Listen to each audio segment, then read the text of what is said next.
Welcome to another edition of the Best Business Minds, where we interview business leaders and academics that write thought-provoking books. I'm Marc Kramer, a serial entrepreneur who consults with family businesses and entrepreneurs. And as all of you know who listen to the show, I'm currently teaching entrepreneurship at Vinh University in Hanoi, Vietnam. Today, our guest is Annie Pace Scranton, author of the book, The Guide to Earned Media: How to Use PR Strategies to Enhance Your Brand. Annie, welcome, and I love the book. Thank you. Thank you so much. And I think it's so important for almost all business owners, because we're all looking to get that, build our visibility, especially now when you're competing with everybody around the globe. So before we start talking about the book, why don't you currently talk to us about your professional progression? How'd you get to where you're at now? Sure. So, where I'm at now is I'm the founder and CEO of a PR agency called Pace Public Relations. We focus on earned media for our clients. But I did not start out in PR and honestly never thought that I would even have a career in the industry. When I was growing up, all I wanted to do was be a TV news anchor. I would watch the Today Show with Katie Couric, and I wanted to be her. So I went to Smith College for undergrad and got a degree in English since it was a liberal arts education, but pretty soon thereafter got a job at MSNBC. So that was one of my first jobs and working as a production assistant for Deborah Norville Tonight, a show that was on many, many years ago. And I stayed in TV news for almost a decade. I bounced around from network to network. So I worked at Fox with Geraldo. I worked at CNN and CNBC, Good Morning America on the Today Show. And what happened was when I was at CNBC, the show I was working on, it was for Donnie Deutsch. His show got canceled, and I found myself rather suddenly without a job. And I sent an email out to my entire network, which was by that point quite large. And I said, show got canceled. I need a job. Let me know if you hear of anything. And I got an email back that changed the entire course of my life and my career. It was from a publicist who I had worked with frequently booking his clients on Donnie's show. And he said, Annie, I don't believe you have any formal PR training, but you seem like you know a lot of people and you're looking for a job, and would you be interested in helping to see if you could get my client booked on any show on CNBC? His client was a broker. He had just written a book on the markets. He said, if you can get him booked on any show, I'll pay you $500. So I checked out his info. He looked like he would be a great guest. And I sent his info to my friend who was producing for the 1 p.m. hour on CNBC. And she said, he looks great. Can he come on tomorrow? And that was kind of my light bulb moment and what started my entire journey in PR. Well, congratulations. So let's talk about why you wrote this book. Well, I mean, I wrote this book because, in all honesty, it was always a bucket list item for me, just like writing a book, something I always wanted to do, and Understood. wasn't sure I could do. But if I can write a book, anyone can. So I but really, what precipitated it was I got an email from the publisher. Kogan Page is the publisher, and they sent me an email and they said, we watched a video you did recently. Because I do a lot of webinars and speaking engagements and podcasts. And they said, we'd love to talk to you about writing a book. And I said, absolutely, let's go. Awesome. And not everybody can write. I've written 6 books, and you have to have such a discipline, because I know lots of people talk about writing them, but they never follow up and get it done. So congratulations on getting this book done. And it's quite a practical book, which is what I liked about this book. So let's start off by asking you some questions about the book. Uh, and we'll start with, what's clarification on measuring PR impact? You mentioned that PR does not directly lead to increased sales, which when people hire people like you, that's what they're thinking, that it impacts often speculative. Could you provide more detail on how to set realistic expectations with stakeholders about the outcomes of PR efforts and what alternative metrics or indicators you recommend tracking to demonstrate the success of a PR campaign? Yeah, I mean, I think the first stop is in educating, prospective clients, and really making sure that they understand the difference between PR and marketing or PR and advertising or PR and sales before an engagement starts, I think is probably pretty critical and something that we try to do fairly explicitly with our prospective clients. But uh, PR is not sales, it's not advertising, it's not sponsored content. So what we are doing at my agency, which focuses on earned media, is pitching real journalists and real reporters and real producers. I'm not paying them, they're not, getting anything in exchange. They're only taking interviews with my clients or booking segments on our clients' companies if they feel as though it is worthy of a news segment, that's something that their readers or their viewers would find interesting. So measurement becomes challenging because number one, it's difficult to even just secure earned media or PR placements for clients. The landscape is quite crowded now, but say you get your client featured in CNBC. Well, we're not able to predict or anticipate if their phone will ring after that interview. With somebody saying, "Oh, I saw you on CNBC. I'd love to talk. Like, I'd love to become a customer." What we really value in terms of measurement is that it boosts the overall brand awareness. It raises legitimacy and credibility of the brand to appear in reputable media outlets. So we can track in terms of total readership or viewership depending on the outlet. And that's one metric that we use. But we try to steer our clients away from thinking about PR in terms of conversions because it's not one to one. Yeah, for sure. A question from the audience. How do you define earned media? Great question. When it comes to media, there are really three buckets you can think about. There's earned media, there's paid media, and there's owned media. So owned media is media that you own. So if I have a website, if I have social media, my own social media, if I have my own blog, if I have my own podcast, that's owned media. And quite simply, it's just media that you yourself or you on behalf of your client are able to distribute and update regularly as a communications tool, as a way to send your message and your point of view out there, but you control it. You control it, and you own it. Paid media is just that. You go to name any media outlet you can think of, Good Housekeeping, CNN, the New York Times.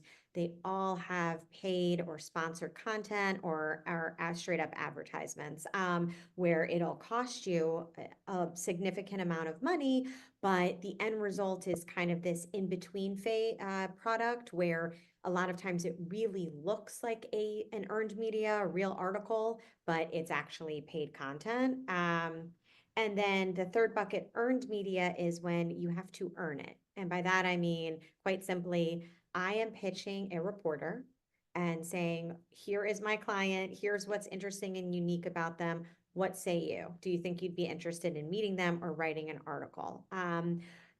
The difference in why earned media is kind of like the holy grail in terms of the distinction amongst these three is that it really is the only one that legitimizes and adds a lot of credibility to your brand in a way that the other two don't. Anyone can start a podcast and have their own blog.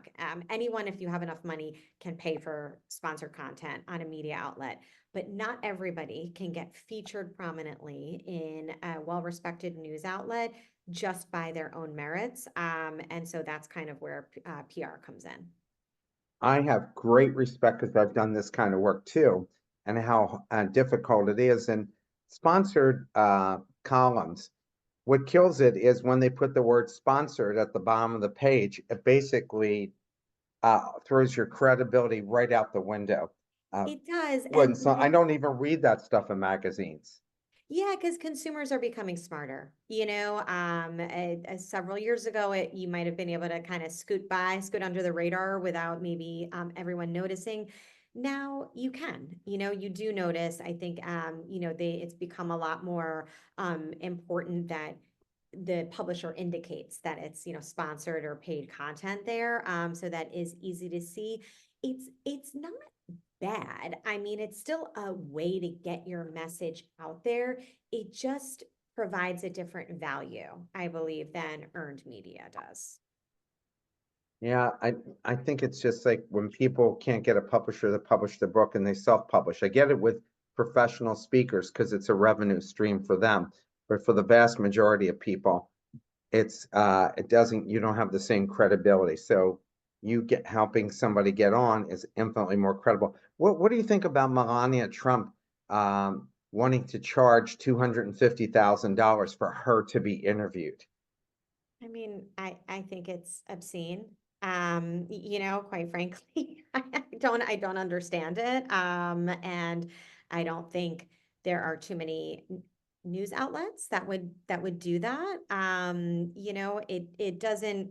It doesn't really, I can't really make sense of it, to be totally honest with you. Because I I'm not. don't either because her job is to promote her own book. And when the publisher signs you, part of your contract is that you have to be available to do this. And so she must have a very unique contract that she's able to say, I'm not going to promote this book at all. I was gonna say, I mean, she's probably somebody who's in sort of a class in and of herself, that's different from even just let's put in any other notable celebrity, or bold-faced names. You're absolutely right. Part of books don't sell the way that they used to, unfortunately, because there's just so much other content out there. And so really having the author be available to do interviews and promote the book is quite important. But in this instance, I guess she doesn't feel like she cares. She just wants to put her book out and I guess doesn't really care if she does interviews or not.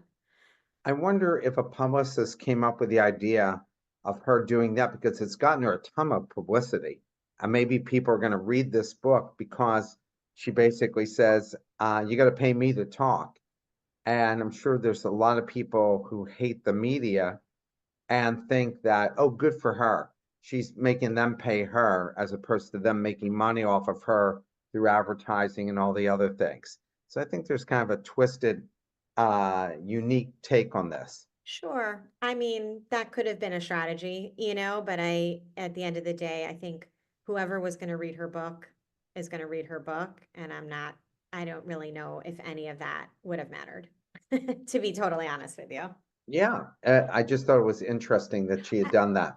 To be Um, honest with you, I think she could have captured a much wider audience if she had done an interview and if she was really raw and genuine and authentic in it, because she's a compelling speaker when I've seen her speak. So I think she could have maybe used a video platform to tap into a bigger audience, but you know, obviously didn't want to do that for whatever reason.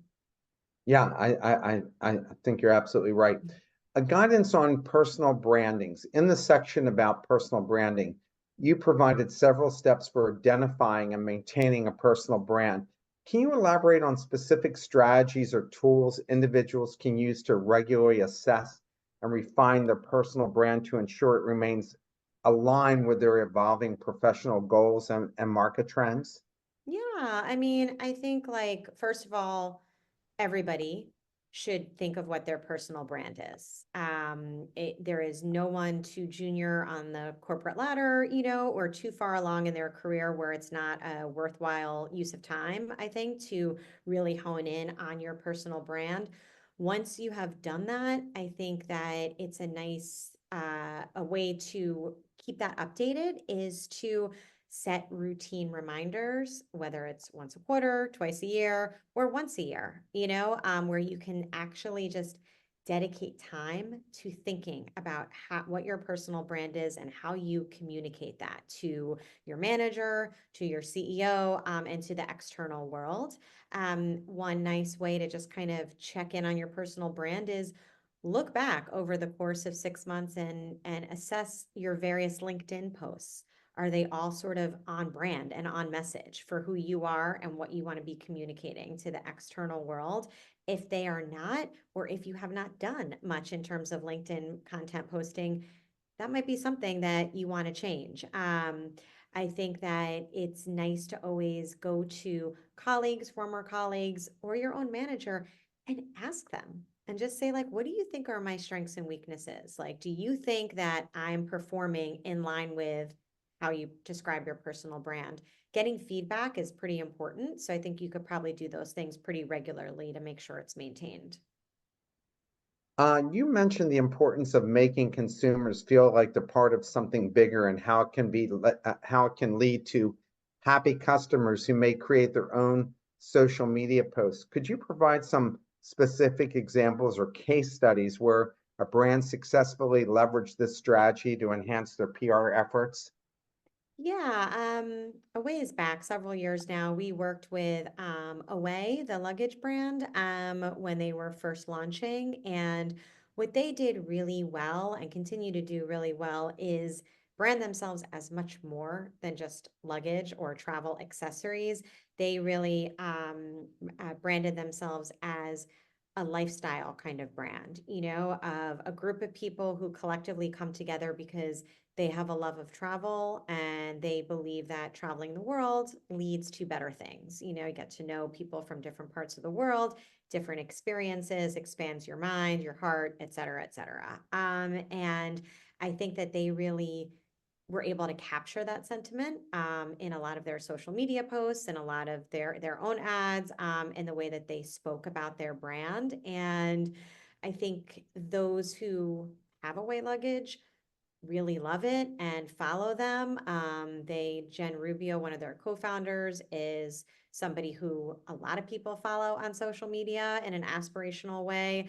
And I think they just tapped into that, and a lot of their users really buy into that sort of like bigger picture. When you're measuring PR's effectiveness, and we talked about this a little bit earlier, given that the impact of PR was often qualitative, not qualitative, and difficult to measure quantitatively, what metrics or indicators do you recommend businesses use to assess the effectiveness of their PR campaign? Because I always would hear that, like, oh, I'm spending 5,000 a month with you. How do I know this is even worthwhile doing? Yeah, I would say that definitely it would be good to invest in a reporting platform like Meltwater, for example, because when you do secure earned media interviews or placements, there is a reporting function within those types of platforms like Meltwater, Cision, Muckrack, et cetera, where you would be able to see how many viewers or readers the outlet has, and they would calculate the overall impressions that the one segment or interview made by capturing all of the times it was shared on social and how many followers people on those social who shared it have, et cetera, et cetera. So there are reporting functions to capture part of, sort of the reach that it had. But as you mentioned, like PR is definitely qualitative. And I would say that one function, that easy function could be, is to have quarterly check-ins with your C-suite and just go over it. Like, how do we all think this is helping our brand and image? Because a lot of it is not necessarily going to be captured in reporting. And by that I mean, have you heard sentiment within the company that these interviews or external comms are being well received? Have you been able to talk with your sales team to see, like, wow, we've seen a spike right after this interview went live, or right after we put out this type of media? So I would say a lot of the reporting can be internal, but a lot of it too, I think, really is related to sentiment. And a lot of it is sort of, you can't really measure. Like, you might hear on a phone call with a client, oh my God, I saw that interview you guys did, or I saw, the write-up in such and such a paper. That was great. That means something, and is sort of, I think, valuable to a lot of customers. Strategies for effective digital pitching. You mentioned the importance of understanding the nuances of different digital outlets and the potential salaciousness of some. Could you provide specific strategies or examples of how to tailor your pitches effectively for digital reporters compared to those working in print media?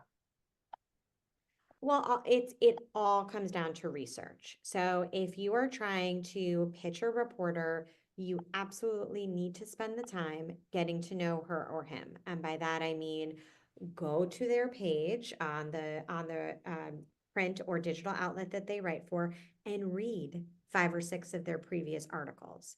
Go on their social media, see what kind of stuff they're posting about, who they're following, what they're retweeting, etc. So that way you get a sense of who they are and what kind of stories interest them. And from there, it's really best to make your pitch as tailored and personalized and specific as possible to that one individual. So you might want to start off your email by saying something like, it's great to connect. I've read your recent articles. I really loved this one. Tell them why, and just say, I'm working at such and such a company. We're doing some innovative things in whatever area. Can I interest you to meet over Zoom or a cup of coffee so I could tell you more? A lot of times, just sort of like taking the approach of making an introduction rather than going for the hard sell can be a nice way to introduce yourself. I have to tell you what drives me crazy because I've been on both sides. On the side getting my client stuff, and I'm on the side where I get pitched to. For this podcast, I get emails every day, and some of the emails I get are people pitching non-authors. They go, "Oh, I love your podcast. I listen to," and they pick one. And would you like to have James Smith on, who is CEO of an IT company? He really knows a lot about IT. And then I just write back, thanks for contacting me. What book did he write? And they go, oh, I didn't realize that you are looking for authors. Yeah. I, And I mean, I always so can't disappointed. I can't tell you how many people I talk to that in the media that say the same thing. I will often tell the story when I was working in TV news as a producer. I worked at HLN, which was Headline News. It was CNN's sister network, and I worked for a great anchor named Jane Velez Mitchell. Jane, if you looked her up for 5 minutes on the internet or watched her show one time, you would know that she was a vegan, that she was sober, and that she was a lesbian. Those were her kind of Mhm. like three things. And our show focused on crime. It was like back in the time when there was a lot of missing kids, et cetera. And that's all we would do is crime stories. And one day I get a pitch from a publicist that said, "Hey, Annie, I'm working on the release of this new vodka, and we'd love to have Jane on air taste test the vodka." And I wrote back to this person and I was like, I don't like Jane is sober. And furthermore, like her show focuses on crime. Like we would literally never do this. The publicist writes back, "I'm so sorry. Your name got into like a bigger email list and, we blasted it out. I'm so sorry."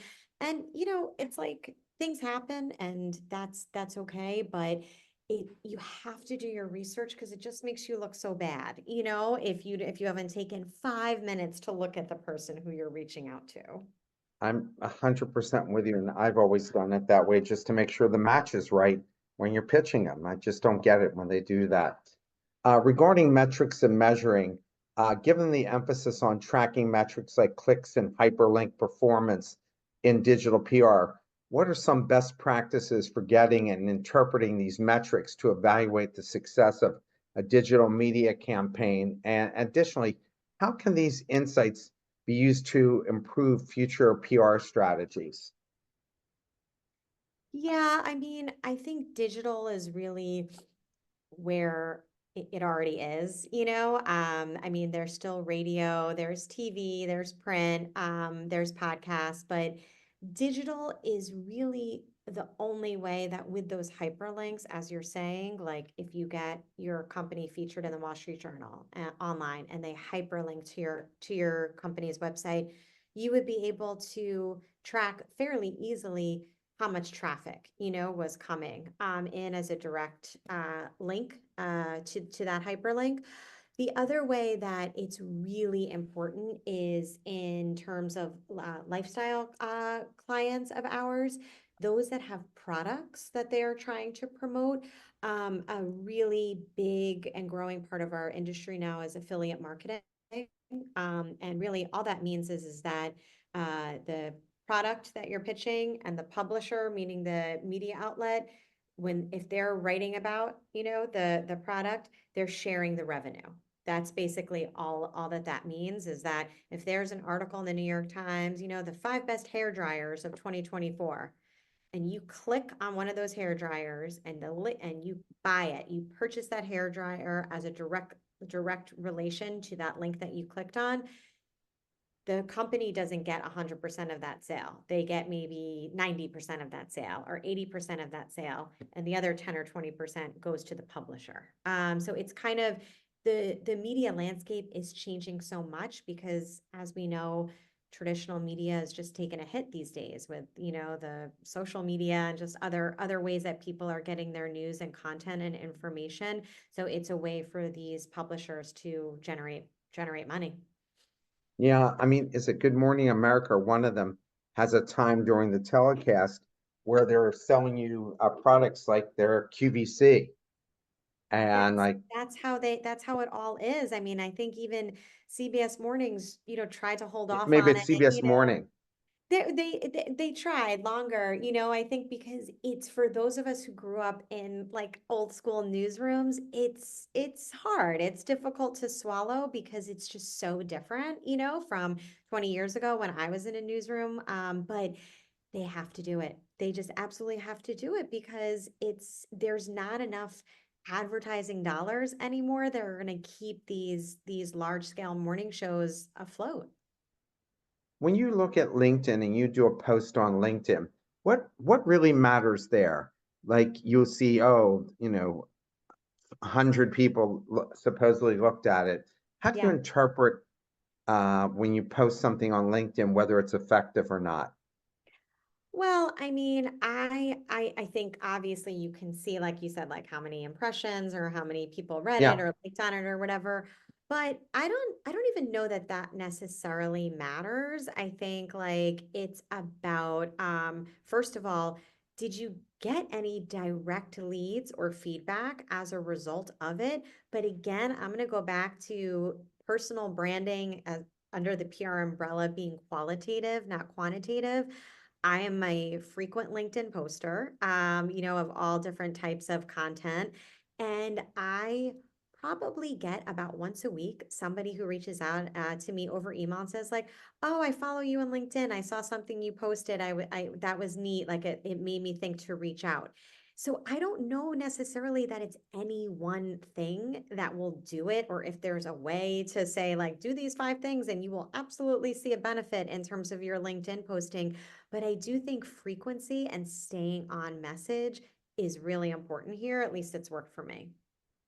How do you come across as not salesy and more authentic where somebody actually wants to read this post? I mean, we're posting every week for the best business minds, and we just post what is going to be on the show without overhyping it. But what's the best way to go and do that? Like for you, I would say write a post about why you love doing this show. Like, why does it make you excited every week to talk to somebody different? What did you learn? What did it make you think about? I think like those are the types of tapping into authenticity and being genuine.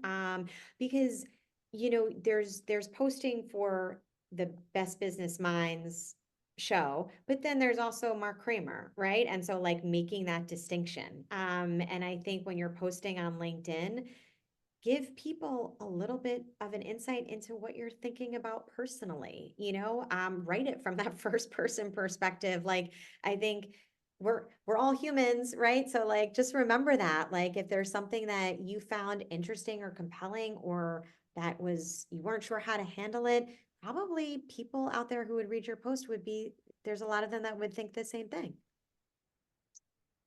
Crisis management, we see this quite a bit, and there's more crisis management Probably Elon Musk could put you on 24-hour retainer. You Mm. focus a lot on crisis management. You mentioned the importance of having access to C-suite to prevent crises before they actually occur. Can you provide specific strategies or tactics for PR professionals to ensure they secure a seat at the table during key decision-making processes, especially the large corporations where access may be restricted? Do whatever you can to muscle your way in there. But I would say that like it is far easier to have prevented a crisis than to fix it once it's already there and happening within your company or to the public.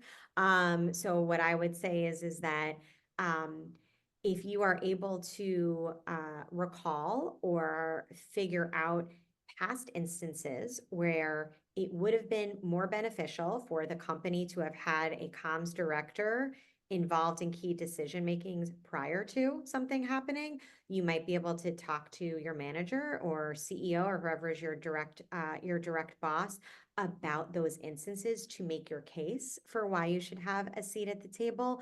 But I would just say that anything that is going to be widespread internal and certainly external comms, if there is a risk involved and you can assess that risk and let your CEO know, hey, like I'm sure everything's going to go great, but I really hope that you can value my opinion and my expertise about how this decision might be received in the public, and we can think through all those different angles ahead of time.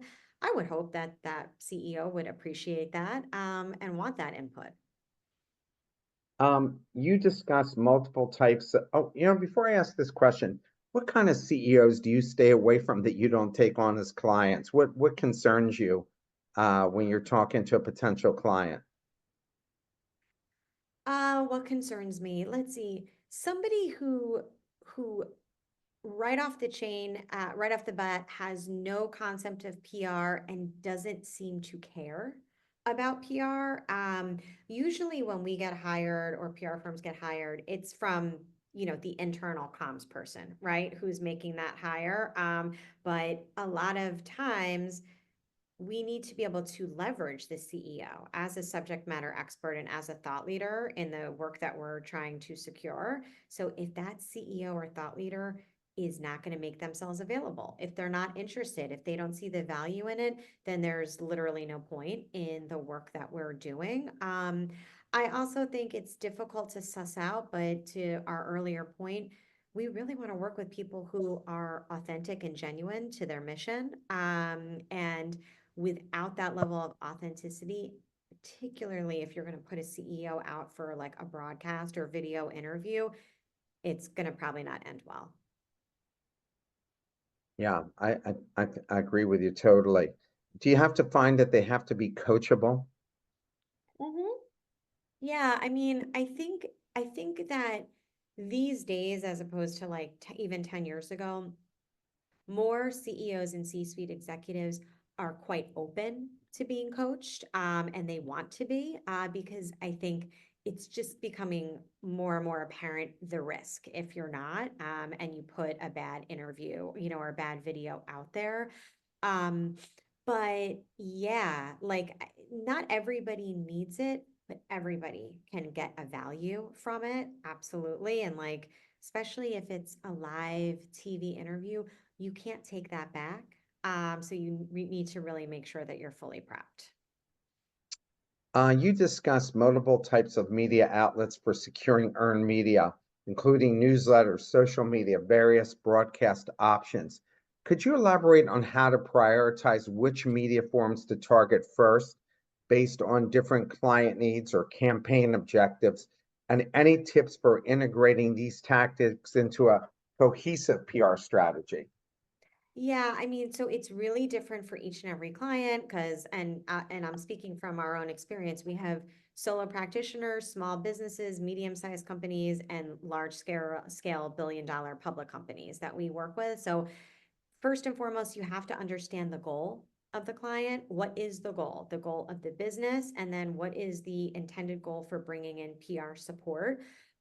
You want to just really think about who you are trying to reach, which different audiences are you trying to reach, and then you need to do the research into figuring out, well, what is that audience reading, watching, what social are they on, how are they getting their info, what brands do they trust, which brands do they not trust. And once you do that research, then you can go about putting together a really comprehensive PR strategy and campaign. Generally speaking, it is a safe bet to start with trade publications first, as your first stop for sort of media coverage. But prior to that, you're going to want to really make sure that all of your owned assets, your website, your social, and the socials of your C-suite are really all working together in concert to achieve the same goal. In your experience, what are some of the common challenges PR professionals face when trying to uncover a company's origin story, especially if it's not well documented or if the founder is reluctant to share it? How can they overcome these kinds of challenges? Yeah, I mean, I think I think a lot of founders and CEOs will react if you follow the money and you say, listen, this is a way for us to get more press that's going to lead to more business, that's going to lead to more brand visibility, credibility, legitimacy, and ultimately is going to boost our bottom line. I think that that is one strategy. I think another strategy is for the PR professional to do what they can to make C-suite executives understand that not every product launch, not every company newsletter is going to make news in real earned media outlets. What is big news for your business, probably most reporters don't really care about because their readers or their own viewers probably don't care about it. So one way to get great visibility for a client is to lean into the origin story and the founder story of the company. Those are aspirational. Those are something that other CEOs, that other founders, that other executives will read with interest and probably pull away some kernels of nuggets of information and wisdom from them. And it's a nice way to just position the company in a positive light without also having to give away like data points or revenue information, et cetera. So it's kind of like a safer play to get your company featured. What happens if you think uh, as the client that New York Times is writing about you and it's just going to be a very favorable story, and then they ask you a question that you're just not comfortable answering? How do you prepare your clients for that? And do they deflect, or how do they do it without looking insincere or phony? Well, hopefully you've done a good job prepping them for any and all instances of rogue questions that may or may not be asked. And this is why having a seat at the table is so important, because if there was a critical piece of information that the comms person was not aware of, then there would be no way for her or him to prep the CEO if that were to come out in an interview. But generally speaking, the advice is you don't want to not answer the question, but you don't need to elaborate necessarily on it. What you can do is offer a very brief response and then pivot. I would not use the word deflect, but I would use the word pivot. I would say, while that is true, what is more important to us as a company right now is focusing on X, Y, and Z, and then bringing it around to something positive that the business is focusing on. How do you strike the right balance between providing enough detail to make the origin story that we're talking about compelling and avoiding an overload of information that could detract from the narrative? And I find clients always want to put in lots of information they think is important, but the media doesn't think it's important, especially because the media is overloaded with pitches. Well, when you're pitching, and that's done pretty much exclusively over email, you want to get right to the point. Like, what are you trying to sell me? What are you offering me? I would say the biggest struggle for my students who I teach, or for more junior members of the team when they first start, is just having pitches that are too long. nobody has time or interest in reading a 7 paragraph email. It's just not going to happen, you know? So I would say to figure out in the most concise way what it is you're trying to say that in a few sentences. A lot of times, what I will do is then say, I provided more detail below, below my signature. So that way, if they are interested, they have something more that they want to dive into. But you need to get the journalist's attention quick because they are getting quite literally hundreds of pitches every single day. Um, you mentioned the need for assessing whether the CEO or a different spokesperson is the best representative for the company in public forums. Mhm. Can you provide some specific examples or strategies for how to diplomatically handle situations where the CEO is really not the best fit for public representation, especially in a smaller or founder-led companies?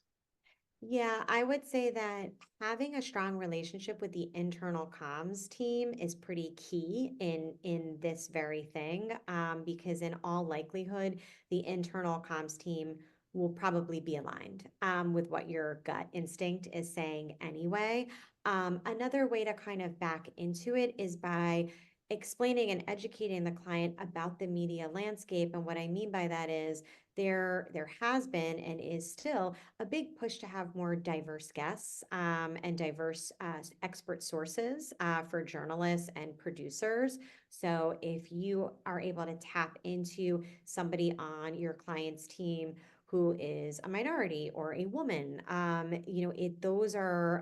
it's a way to sort of let your client know, hey, like if we're able to utilize the expertise of so and so over the CEO, that might be more well received in the media because they are looking to diversify their sources.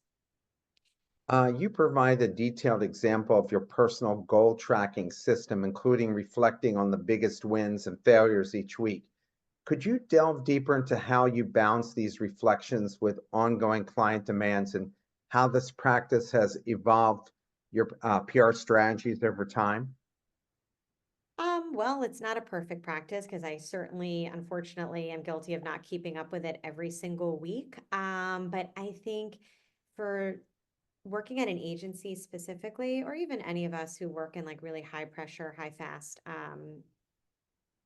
roles or environments, it's really easy to think all the time about the thing that didn't work out well, or the thing you wish had happened, or the tough conversation with a client. And it's really easy to forget the moments that you're really proud of, and the things that worked well.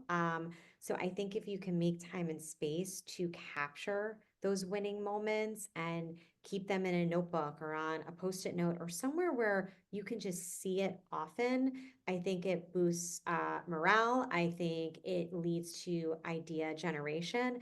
And it also just leads to thinking through in terms of a strategy what worked and what didn't. So it might lead to some answers about what we should be doing more of, not less of. How are you using AI in terms of the pitch or getting ideas or any of these things? Because I think AI is such an incredibly valuable tool, but you can't depend on it totally to go and do, create the pitch for you or whatever. So how are you Yeah. using AI?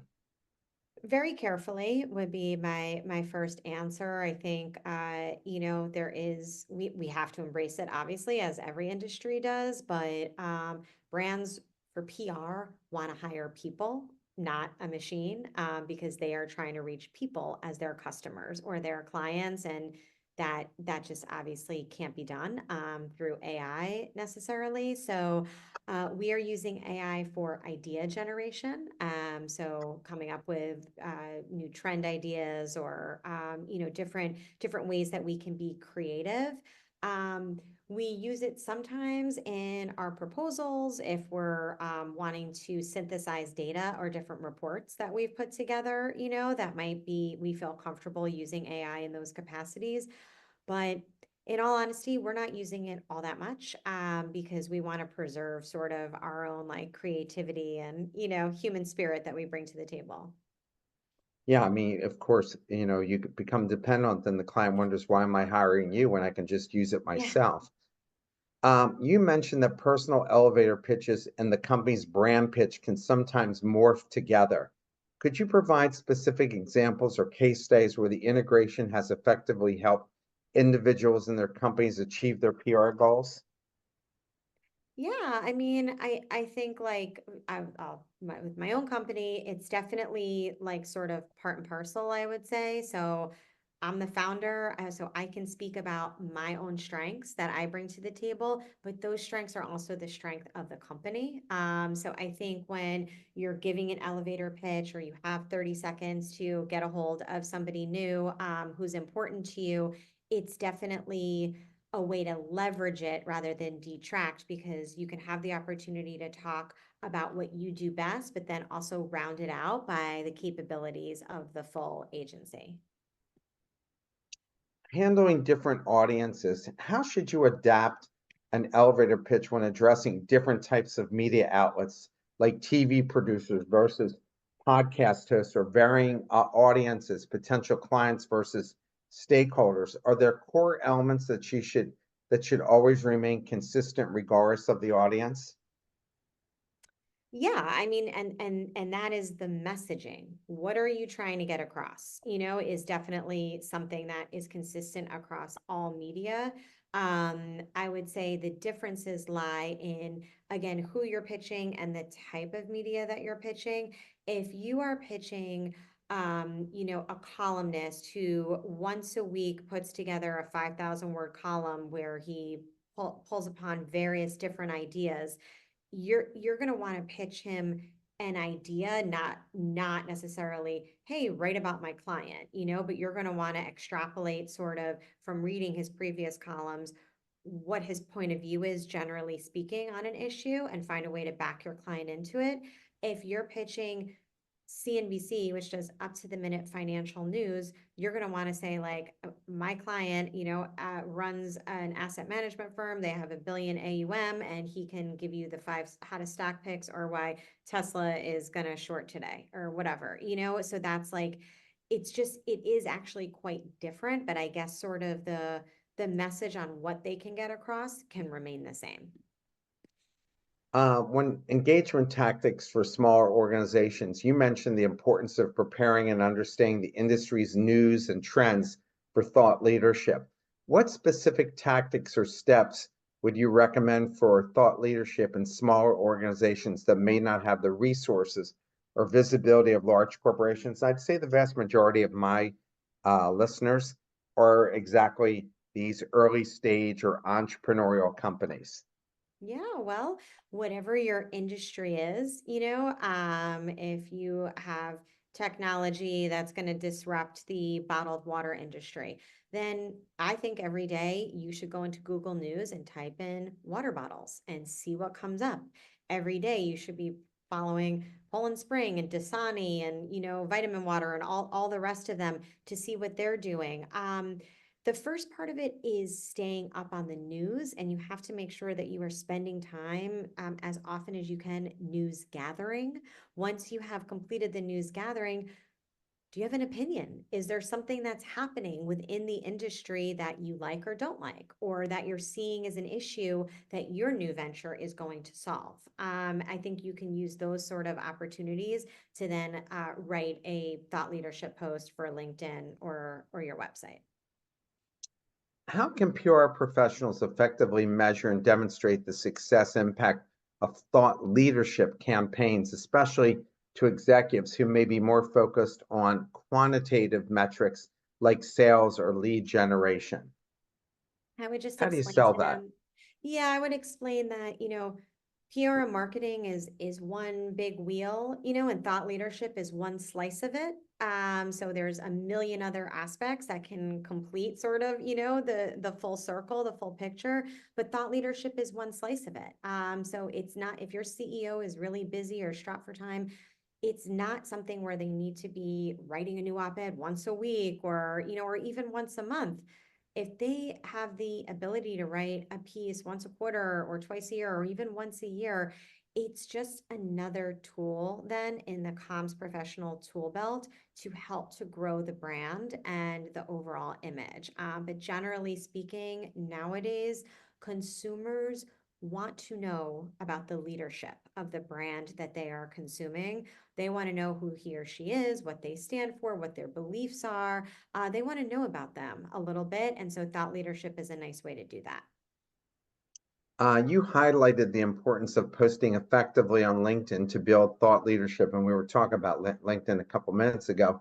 How can you provide more specific?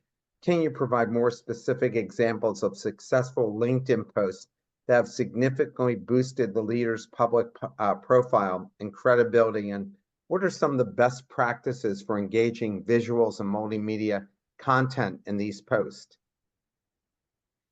That's a great question. I'm not sure I can think of somebody right off the top, a CEO who's done a good job of that, although I'm sure that there are many. But I would say the best ones are going to, in all likelihood, repost from their company's public LinkedIn page and repost it, not just regurgitating the information, but sharing their personal point of view. So if the company page was talking about a big event that a company did, then repost it, but share like, I was at this event and what really moved me as my favorite part of the event was this, and here's why, you know? So I think if you're able to have that personal aspect in it, it's going to help quite a bit.